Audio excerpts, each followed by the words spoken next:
আজকে super clay দিয়ে বানাবো এই সহজ বার্গারটা, যেটা তোমরা স্ক্রিনের উপর দেখতে পাচ্ছ। এর জন্য প্রথমে কমলা আর মাটি কালার ক্লে নিয়ে নিব। এরপরে 2 কালার ক্লেকে মিক্স করে নিব। মিক্স করলে কিছুটা এরকম হবে। এরপরে দুটো অংশ বানিয়ে নিব, কিছুটা ব্রেডের মতো দেখতে হবে। এরপরে সবুজ কালার ক্লে নিয়ে নিব। এরপরে সবুজ কালার ক্লেকে দুটো ছোট বল বানিয়ে নিব। এরপরে দুটো ক্লেকে লেটুস পাতার মতো বানিয়ে নিব। এরপরে মাটি আর কালো কালার ক্লে নিয়ে নিব। তখন মিক্স করে বার্গারের মাংসটা বানিয়ে নিব।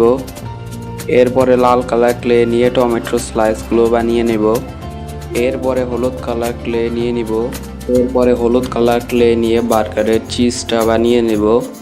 প্রথমে ব্রেডের একটা অংশ নিয়ে নিব, তারপরে লেটুস পাতা দিব, তার উপরে মাংস দিয়ে, তার উপরে চিজ দিব, তারপরে এর উপর টমেটো স্লাইসগুলো দিব, তারপরে আবার লেটুস পাতা দিব, তারপরে বার্গারে আরেকটা অংশ দিলেই তৈরি হয়ে যাবে বার্গার।